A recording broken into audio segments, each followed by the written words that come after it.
কিন্তু নবীর সুন্নাত আমাদের মধ্যে নাই। ভালোবাসি ভালোবাসি জিকির করলেই ভালোবাসা হয় না, পরীক্ষা করতে হয়। তাকে অনুকরণের মাধ্যমে তাকে প্রকৃত ভালোবাসা বলে, ঠিক কিনা? এই জন্য শেখ সাদি বলেন, লাউ কানা হুব্বুকা সাদিকান লা তাতাহু ইন্নাল মুহিব্বা লিমান ইউহিব্বু মুতিউ। লাউ কানা হুব্বুকা সাদিকান লা তাতাহু, তোমার ভালোবাসা যদি সত্য হয়, স্বাভাবিকভাবে তুমি যাকে ভালোবাসো তাকে অনুসরণ করবা।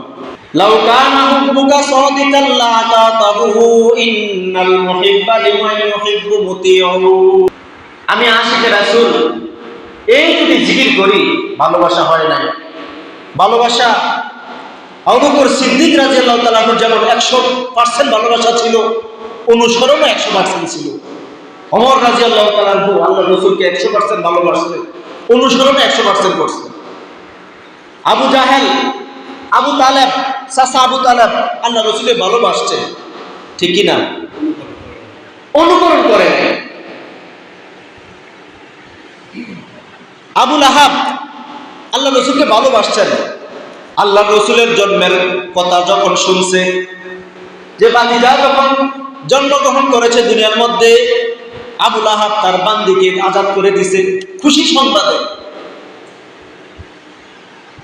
3 বছর পরে যখন 3 বছর তো আল্লাহ রসুল গোফরের দাওয়াত দিছে। 3 বছর পরে যখন আল্লাহ তাআলা যখন নির্দেশ দিল যে প্রকাশ্যে দাওয়াত দেন, আল্লাহ রাসূলের সরকারে দো জাহান মুহাম্মদুর রাসূলুল্লাহ সাল্লাল্লাহু আলাইহি ওয়াসাল্লাম পাহাড়ের চূড়ার মধ্যে এলাকাবাসীর আত্মীয় স্বজন সকলকে নিয়ে গেলেন। আল্লাহ রাসূল পাহাড়ের উপরের মধ্যে উঠে ভাষণ দিলেন, হে আমার আহলুয়াল, আমার জাতিরা,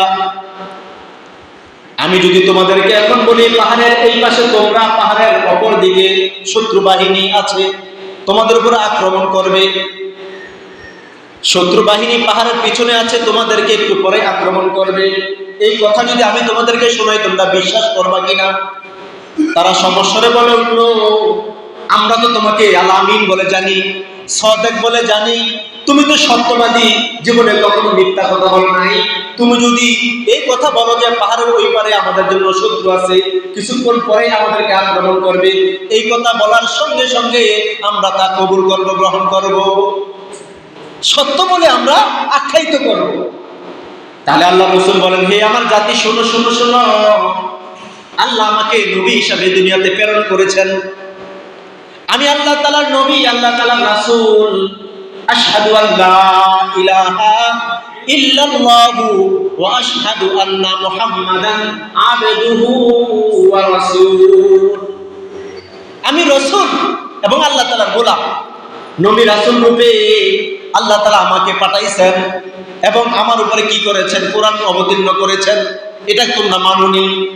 এই যখন বলা শুরু করছে, তখন এই আল্লাহ রাসূলের বিরোধিতা আরম্ভ হয়ে গেছে। কিন্তু আবু বকর ওই জায়গায় উপস্থিত ছিল। আবু বকর যখন এই কথা শুনছে, আল্লাহর সাহাবী, আল্লাহর হাবিবের সাহাবী সিদ্দিক আকবর তিনি সমস্বরে বলে উঠলেন যে, আশহাদু আন্নাকা মুহাম্মাদুর রাসূলুল্লাহ। ওগো আল্লাহর রাসূল, আপনি যে আল্লাহর নবী, আল্লাহর রাসূল, আমি আবু বকর সাক্ষী দিতেছি। সর্বপ্রথম ঈমান আনছে আবু বকর।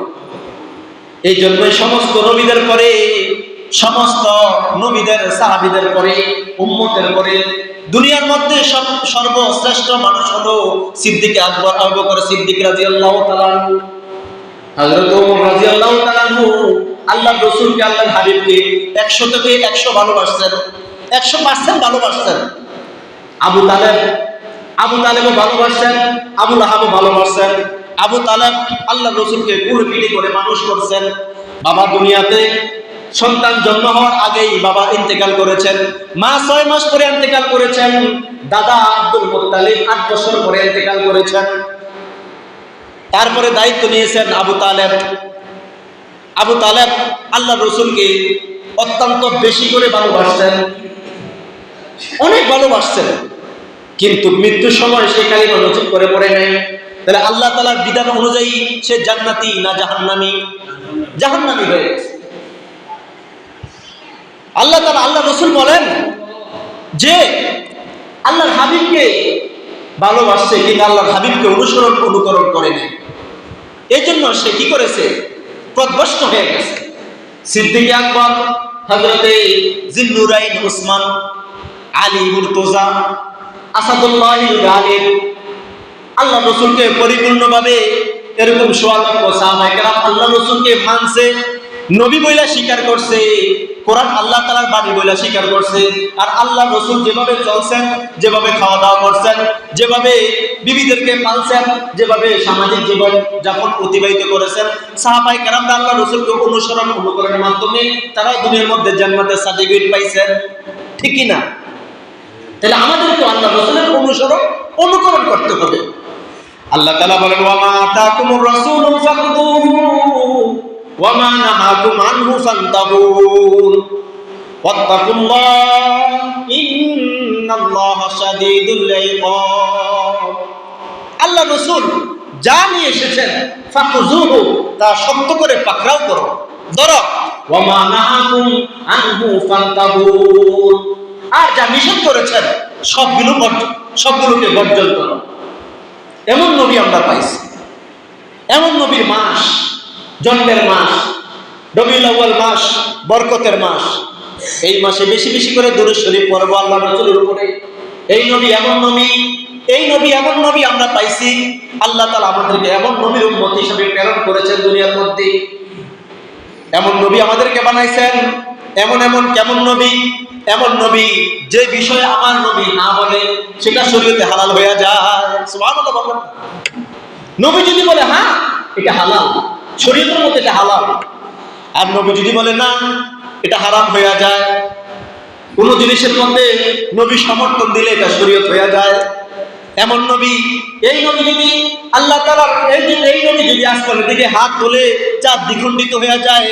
এই নবী যদি আসমানের দিকে পা তোলে আল্লাহ তাআলার মহব্বত করে পেয়ারা নবীকে মেরাজে নিয়ে যায়। সুবহানাল্লাহ। এমন নবী আমরা পাইছি, এমন নবীর উম্মত আমরাই তো আশরাফুল মাখলুকাত। নবীর চরিত্র, নবীর আলোকে আলোকিত করে যদি আমরা জীবন অতিবাহিত করতে পারি, তাহলে সাহাবায়ে কেরামদের মতোই আমরাও এরকম ভাবে দুনিয়া থেকে জান্নাত, মরার পরে পরে আমাদেরকে আল্লাহ তাআলা জান্নাত দিয়ে দিবেন, কোনো আযাব আর গজব দিবেন না। আল্লাহুম্মা হাফাজনা মিন কুল্লি বালাইদ দুনিয়া ওয়া আযাবিল আখির। হে আল্লাহ, দুনিয়ার সমস্ত আযাব, আখিরাতের সমস্ত আযাব থেকে আমাকে আপনাদেরকে হেফাজত করুন, বলেন আমিন। এমন নবী পাইছি আমরা, এমন নবীর উম্মত। তাহলে নবীর চরিত্র আমাদের ধারণ করা দরকার আছে কিনা? নবী 23 বছর জিন্দেগিতে আমাদের জন্য সবকিছু রেখে গেছেন, সবকিছু পালন করার জন্য সবকিছু আমাদের জন্য রেখে দিয়েছেন। নবীকে যদি অনুসরণ আর অনুকরণ করতে পারি, তাহলে আল্লাহ তাআলা আমার আপনার উপরে জিন্দেগীর সমস্ত গুনাহগুলি মাফ করে দিবেন, গুনাহগুলি মিটিয়ে দিবেন। কুল ইন কুনতুম তুহিব্বুনাল্লাহ ফাত্তাবিউনি ইউহিব্বুকুমুল্লাহ। আল্লাহ তাআলা বলেন, আমি আল্লাহকে যদি তোমরা ভালোবাসতে চাও, কুল ইন কুনতুম তুহিব্বুনাল্লাহ, যদি আমি রবকে যদি তোমরা ভালোবাসতে চাও, ফাত্তাবিউনি ইউহিব্বুকুমুল্লাহ, ফাত্তাবিউনি, তাহলে আমার হাবিবকে তোমরা ইতাআত করো, অনুকরণ করো। ইউহিব্বুকুমুল্লাহ, আল্লাহ তাআলা তাইলে আমাদেরকে মহব্বত করবেন, ভালোবাসবেন। ওয়া ইয়াগফির লাকুম যুনুবাকুম, তাহলে আল্লাহ রাসূলকে যদি আমরা অনুকরণ করি, তাহলে আল্লাহ তাআলা আমাদেরকে মহব্বত করবেন। এক শর্ত।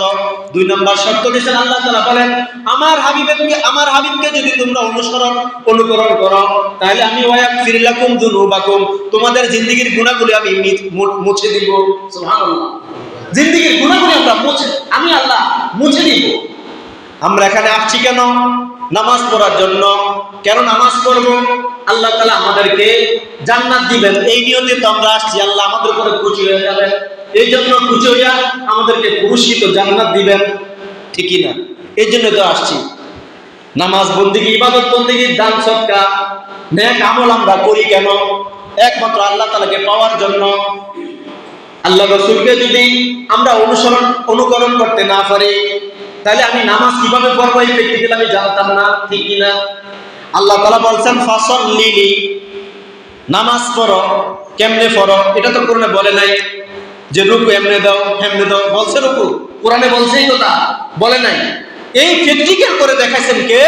আমার নবী, আপনার নবী, সরকারে দু জাহান মুহাম্মাদুর রাসূলুল্লাহ সাল্লাল্লাহু আলাইহি ওয়াসাল্লাম।